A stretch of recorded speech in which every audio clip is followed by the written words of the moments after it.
What's going on, everybody? Welcome to Inside Guelph. Take two. I guess if you're a live stream noob, you got to remember to plug in your internet so you don't go over Wi-Fi and drop the live transmission. All right, but hey, lessons learned for sure.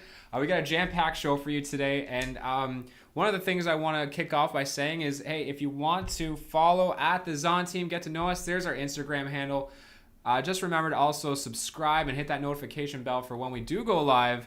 You'll be notified because we're going to keep building the show. It's going to keep getting better and better. Actually, in the next couple of shows, we've got some really cool special guests coming along. And we're going to be doing some interview styles and just talking about the city and doing some spotlights for local businesses.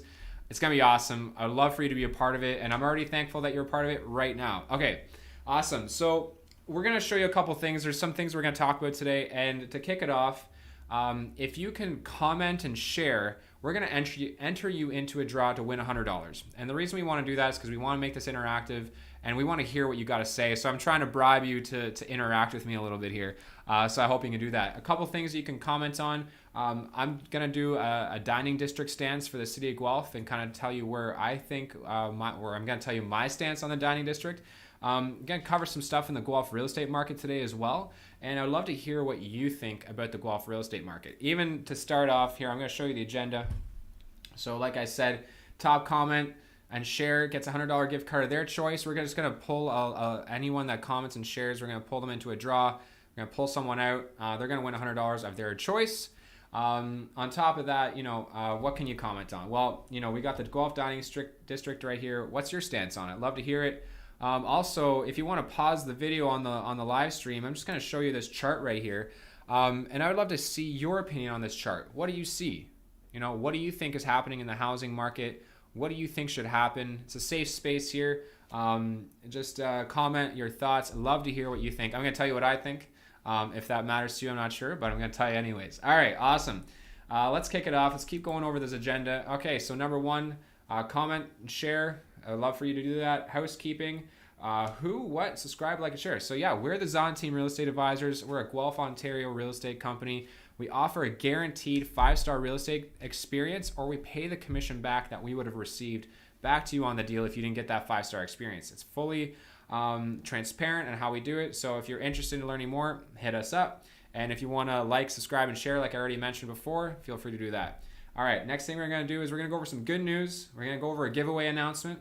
We're going to go into Guelph Real Estate Market. We're going to go over the dining district. I'm going to let you know what is coming up for the next episode so you can subscribe and get the notification bell going on. And if for some reason you want to get some extra details on how to work with the Zahnd Team, we're going to put some information in the description below for that. Ready to kick it off? All right, let's do it. Cool. So let's kick it off with the good news. All right, this is pretty cool here. So you can already see my screen. I'm going to pull up their website. This is a company called Fill It Forward, okay? And I'm going to tell you a little bit about what they did here and why this is the good news. So Fill It Forward is a company inspiring the world to reuse through its interactive technology. One cool thing that I really want to let you know about. So there was something called the Bag Challenge. I think I got that right. Beyond the Bag Innovation Challenge. Beyond the Bag Innovation Challenge. So 450 people entered this competition across 60 countries. And this company right here, Fill It Forward, was the only Canadian company to win. There was 9 companies that got awarded the designation, and this is the only Canadian company. It's from Guelph, Ontario. So check this out. Something to celebrate about Guelph. A cool piece of news about Guelph. Check out their website. It's really cool. Essentially, you get these stickers. You apply them to reusable products. You scan it, and then it's going to show you how your reusability is reducing your carbon footprint in the world. Awesome. Check that out for sure. And let's celebrate Guelph companies more often. I really love seeing that kind of stuff. All right. Next, back to the agenda. What are we doing next? Does anyone remember? Here we go. Announcement of the giveaway. Okay, awesome. So I'm going to flip back to this camera here. So yeah, we are doing a giveaway every single month. The Zahnd Team does a giveaway every month. And if you look at our Instagram channel, which is where you can enter the draw, you'll see that we've done some really cool competitions and not competitions.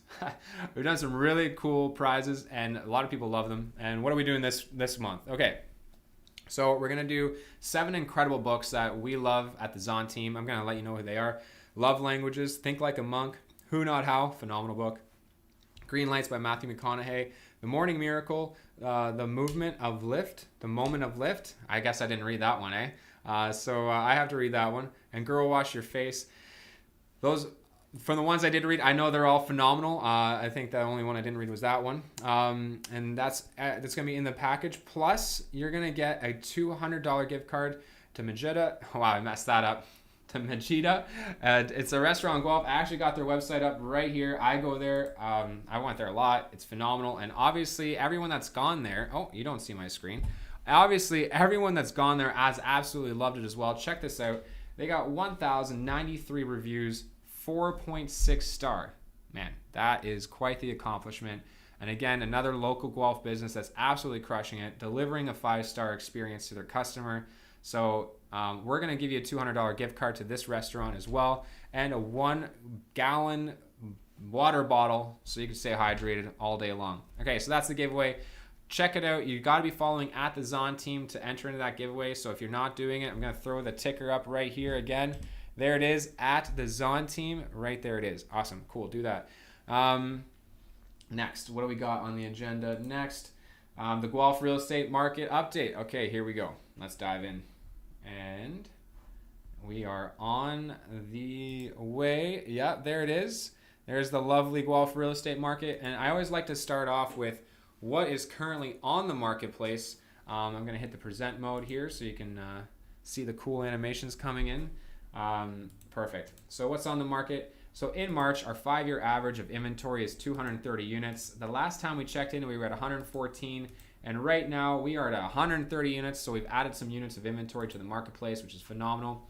This graph that I just pulled up here, this shows how many pieces of inventory. Sorry, let me get my words right here.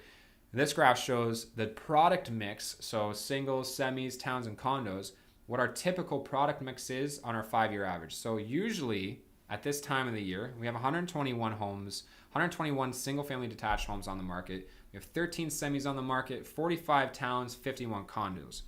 All right, so what do we actually got on the market? This is our current inventory mix. 67 singles, 5 semis, 35 towns, and 23 condos.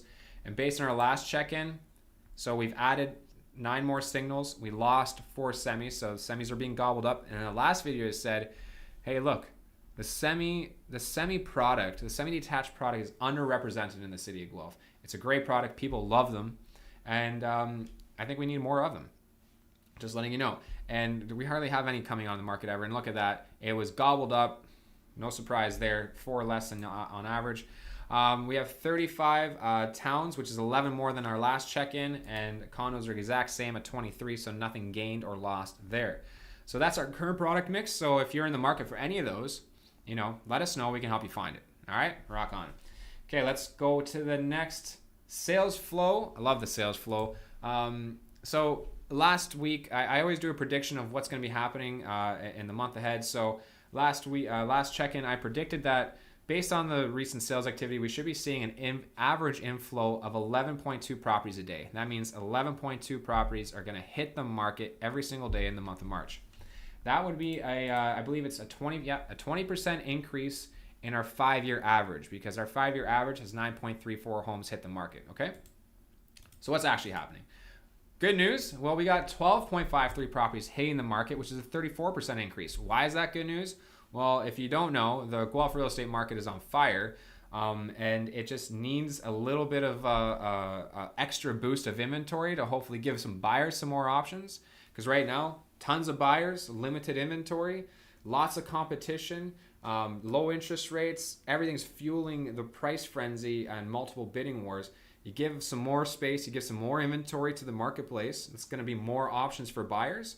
And if buyers have more options, well, now they can spread out and go after the properties they really like and not be forced to buy what's only on the market. So hopefully that's a cooling metric. And I'm going to go into a little bit today. Is the housing market cooling? I'm going to show you some indicators that might show that it is. So stay tuned for that. Okay, back to the sales flow. I digressed there a little bit. Sales flow in March, so 12.53, so we got a 34% increase. Outflow, I predict that there's going to be 9.3 properties leaving the market daily. That's a 31% increase of our 5-year average. Where are we at? Looks like our predictions are holding right on line. There is actually 9.3 properties leaving the market. So that forecast was correct. Where I'm happy I was wrong was that the listings are actually outperforming my original prediction, which is great. So we're just gonna pull some numbers up here. Here we go. So on average, we get 290 properties hitting the market. It looks like based on the new forecasted prediction, we should get 389, which is phenomenal. There was only either one time that I remember that we had over 400 units hit the market in a given month, and that was, I think it was in 2016. I'd have to pull it up. I have a lot of data. If you ever want to like geek out on real estate data, just hit me up. We could jump on a Zoom call. I can show you. I'm really excited to show you the quarter over quarter numbers because those are developing, and I'll have those numbers for you eventually. We're up crazy quarter over quarter, and just stay tuned for that next update. So anyways, back to this chart. I'm going down the rabbit hole again. So 389 properties is predicted to hit the market here, which is phenomenal, which is 99 more than average. On the outflow side, 221 is usually what we sell. We're looking at about 289, which is 68 more. So yes, still a very strong market on the buy side, but it's nice to see that listing inflow coming in. All right, cool. Here's a fun little stat that's pretty interesting. Even in this market, 24 homes have failed to sell. So last month, in the total month of February, we had 21 homes fail to sell. So canceled, expired, suspended, etc. So in 15 days, we've already exceeded how many homes failed to sell. So people might be trying to go for astronomical prices, which makes sense because we're in the market that you can try that out. But it looks like some people are actually not even succeeding in this market to sell. So not everyone even gets to sell, which is interesting. Okay. So let's take a look at how hot the market is again. This is the months of inventory analysis. This is going to give us a good indicator of if the market's cooling or heating up. So here's some stats. 108 to start the month, and I'm predicting 178 to end the month, which is still below our 230 average. Let me tell you how I got there. Okay, so we got the inflow. We already went over that. 389 properties coming into the market. We got our outflow. 289 properties leaving the market. Already at 24 expired, so it's not crazy to think that we're likely going to have 30 homes expire at the end of this month, right? So fail to sell. So if we take the 108, add the 389, minus the 289, minus the 30 that are going to fail to sell, that's going to bring us to 178. Okay, so now we got the months of inventory coming up. So just to explain this a little bit, months of inventory is kind of figured out this way. How much inventory is on the market and how much properties are selling out of the market, right? And then essentially you take how many properties are selling out of the market and divide it into how many properties are currently on the market. So a balanced market is about 3 months of inventory. And right now we're sitting at 0.61 months of inventory. So as you can see here, it would only, if our average is 289 properties being consumed, it's only going to take 0.6 months to consume the 178 properties that are on the marketplace, right? So it's extremely hot still, but is it cooling? Based on our last check-in, yes, it is. We were at 0.5 months of inventory in our last check-in. So it looks like, even though it's still ridiculously hot, we're trending towards cooling down. Will that cooling trend last? Well, I don't have a crystal ball. If I did, probably wouldn't be shooting this video, maybe. All right. Anyways, let's move on. Cool. So how did we do month over month so far? I know this is only a mid-month report, so obviously the final average sale price for the month could change. But here we go. So we were at $736,000 approximately in February, and we're right now at a $745,000 average sale price. That's about a $9,000 gain of where we were last month, which is a 1.26% increase month over month. As you can see from this graph here, it was about a 10% jump in January from December, about a 4% jump from February from January, and now a 1.26 jump from March to February. So as you can see, crazy growth, cooling off a little bit, like flattening out. There's still 109 units less sold than last month, so this data isn't complete, like I said already. But it's a good indicator of where we're at. And as we can see, we're following very similar trends here. In January 2020, rocketing up in average sale price. And then it cooled off a little bit in March, which, I mean, very similar trend, except it just didn't cool as much. It just flattened out a little bit. Year over year, here we go. We were last year at $590,000 average sale price, $745,000. So we're still 26% up year over year. If you bought in March last year and now you're still holding this year, Man, that's a great return. Well done. Phenomenal job. All right, cool. So let's look at some indicators about if the market is cooling or not.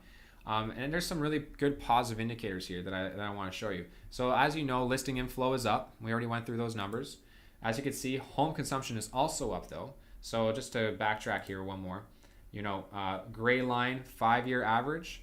Purple line is last year, 2020. So we had the pandemic, as you can see. That's why I had a massive drop in listing inflow and sales because it was COVID, right? We were right in it. We were in the mix there. So as you can see here, we're really trending well above our 5-year average for listing inflow, which is really cool to see. And we're also uptrending on our consumption as well. Not a bad thing, but it's just, when we stack the numbers together, it is good to see a little separation here. Obviously, you don't want too much separation where we have way too many listings coming in the market and no demand anymore. That is also not a good scenario. That just means prices are likely going to be decreasing because there's tons of options and no one buying, right? And then the flip side is no options, everyone's buying, which is kind of what we're in right now. The perfect option is really good options, really good demand, and it's a steady lines across the board. That's going to give you some really healthy growth year over year, and it's going to take those major swings in and out. Anyways, moving on. So that's some indicators that we're cooling down. A little bit of another indicator, days on market's ticking upwards. List price to sale price ratio is starting to trend down. I mean, we were at what is this? 112% list price to sale price ratio. And now, okay, are we cool? Are we cold? No, we're still at 108%, 109%. Which is still well above our 5-year average and where we were last year. Okay, great. Homes available starting to tick up as well. So yeah, we have some indicators. It looks like we're cooling off a little bit. And this is where I love to get your perspective on because I'm going to share mine. We've had some really similar trends over the last 3-4 shows. I've been talking about this pretty consistently. In 2017, we had a very similar marketplace. Actually, 2017, we actually saw a 36% increase quarter over quarter. Right now, we're sitting at 26% increase quarter over quarter in 2021. So yes, 2017 technically was hotter. It's just the numbers are bigger in 2021, right? So percentage-wise, 2017 was still a bigger increase. However, some very similarities, like the inventory was super low inventory. Again, there's the inventory. Again, days on market, super low, and the list price to sale price ratio is super high, right? So low days on market, high list price to sale price ratio, and low inventory. All very similar as it was in 2017. And look at the curve. I mean, look at this curve. It's just skyrocketing up here, flattening out, and then taking a dip. Here we go. Rocketing up, starting to flatten out, right? I mean, it's almost the exact same time frame too. April was the last month of the flatten before the drop, right? So here we are in March, flattening out, and then April, if it's another flat month, and then if there's a drop, I mean, it's almost identical to 2017. And if you look at 2017, it took 3 years if you bought at the peak, it took you 3 years to recover that average sale price, right? For you to be able to resell the property at what you bought it for. On the flip side, if you failed to sell in that month, it took you 3 years to get that opportunity back again, right? So that's why I'm beating on the drum here, guys. If you need to sell right now, if you're retiring, if you are needing to get out of your debt load because COVID hasn't been good. I know it was a tough time for a lot of people. Now could be a great time to sell. Like you can see, the trends are already starting to tick up to cool. The hottest time for a seller, the best time to sell is the hottest time. And I mean, as you can see, January, February, March have been the hottest time as of right now. You can see by the graph here to sell. If you're buying, is there still good opportunities out there? Absolutely. If you are buying and you want to buy a house for your family or you just want to get into the real estate market, is now a bad time to buy? I don't think so. I don't think it is a bad time to buy if your strategy is right. If you're looking at trying to buy a house and you have a 5-year hold period, you're going to do fine, right? Because it's not timing the market, it's time in the market that matters. And the reason I say that is because since I got into real estate 10 years ago, there has been so many people beating the drum that there's going to be a correction, prices are going to fall, correction, fear, right? And then if anyone bought into that fear over the last 10 years, they're really far behind of where they could be. If you had the money to invest in real estate and you didn't, you've lost hundreds and hundreds and hundreds of thousands of dollars of lost opportunity. And will the prices drop? Well, based on the historical trend, maybe. But is that a guarantee? No, it's not. So don't sit on the sidelines and watch the opportunity to get in on this real estate market pass you by, right? But also, if you're on the fence of selling, don't let the opportunity to potentially cash out at a peak also pass you by, right? So just weigh your options here. If you need some expert advice, we're happy to guide you through the right strategy, because at the end of the day, it has to align with your goals and what's important to you. It's not about what I want, it's about what you want, right? So that's really important, to get the right strategy, get the right plan, bounce some ideas off some people and figure it out. Okay, cool. I know I don't want to spend too much more time on this, but I just want to say something here that I want to give you my opinion on. So in 2017, things were drastically different than today. In 2017, we didn't have a global pandemic, so that government actually stepped in to cool the housing market, right? They increased the qualification rates. They applied a qualification rate to people with over 20% down, which wasn't the case in 2017. People with over 20% down didn't need to qualify at an increased rate. Additionally to that, they implemented a foreign buyers tax in 2017 to cool the housing market. And as you can see, when they did that, you can see the drop that happened immediately thereafter, right? What's different this year? Well, we're in a global pandemic, and real estate is actually propping the economy up and is the main economic driver of our country right now. And I mean, if you look at that, there was a recent article. I can't source the exact article I read it from right now. Someone was interviewing the Bank of Canada. It's like, hey, are you guys going to change things to cool the housing market? And they're like, right now we can't.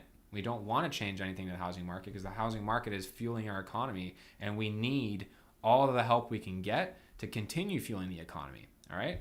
So if that piece of news kind of indicates, is anything going to happen to drop the market right now? Likely not. Additionally to that, with all the money that's coming in from the money printing that's happening, there's more money available in the marketplace, and that's likely why prices are driving up. Low, cheap money, cheap interest rates, more money in the marketplace, lower qualification rates drives more buyers into the market. So you got cheap money, you got more money, and you got lower qualification rates. I mean, what do you think is going to happen, right?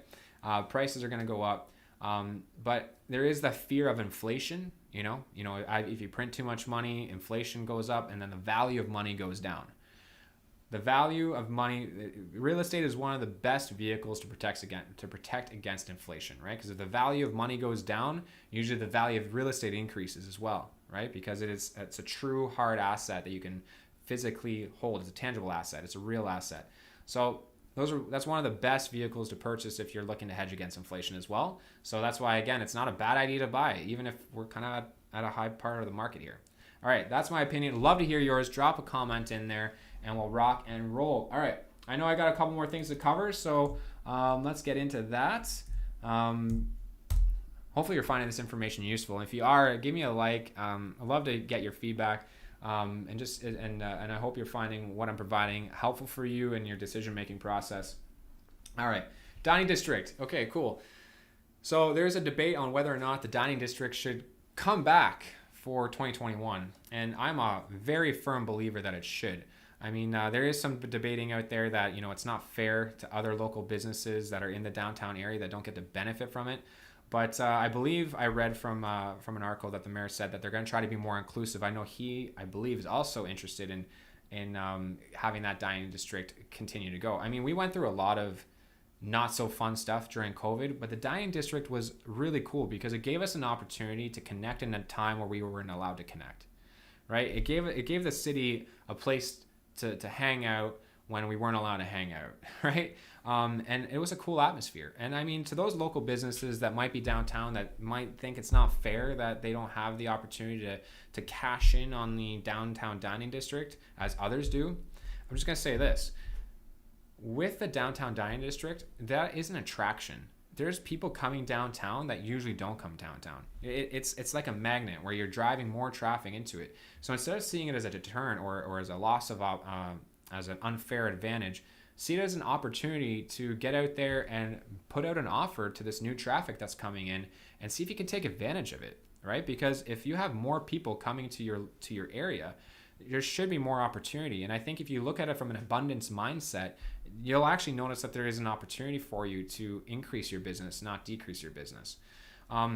So I think there's no doubt in my mind that the dyeing district does more good than bad for the city of Guelph.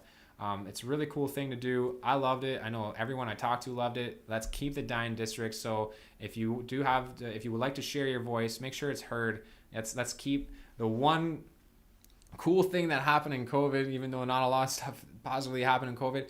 That was a pretty cool thing that happened that I think we should keep around. All right, I'll stop talking about that. All right, now we have what's coming on to the next episode. This is really cool. I want to introduce you to Respira. They are Respira Air. They're going to be on our show next week. And they're a local Guelph business, and they used to build living walls for commercial spaces. And now they've developed the technology to bring that opportunity to residential properties. It is amazing. They have this video here. So if you go to their Instagram at RESPIRA_air, there's actually a link in here that if you go to that link, they actually have a video about their product and about what they do. We're going to have them on the show, and they're going to talk a little bit who they are. So we're going to do our first local business spotlight. All right, so that's what's happening next week on the show. We're also going to cover the monthly, the end of the month update. I'm going to give you a quarter-over-quarter view as well. So we got some cool business spotlights, and we're going to have another market update for you. So if you do want to get notified of that, make sure you hit the like button, hit the subscribe button, and hit that notification bell so you get notified when we go live next. Awesome. So to finish it off here, let's go into here. To finish it off, yes. So if you are interested in the real estate market, whether you're selling, buying, or you're doing a buy-sell, upgrading to your next home or downsizing your next home, the Zahnd Team's got a strategy map for you. Right? We got a first-time buyer strategy map, we got a buy-sell strategy map, and we got a buy and a sell strategy map. 4 strategy maps. And essentially what we want to do is help you navigate the real estate market. We have a guaranteed 5-star real estate experience, where if we don't give you a 5-star experience, we pay you the commission back. So if that sounds at all positive and you're interested in working with a company, or just at least hearing or working with us to get that game plan set up, we sold over 1,000 properties. We have over 200 5-star real estate reviews. It wouldn't be a waste of your time to click the link below to book a strategy call with us, and just let's bounce some ideas off each other, because we want to help you achieve your goals. All right. So I appreciate you joining me here. I hope you join me for the next show. And until then, have a great day. Thank you.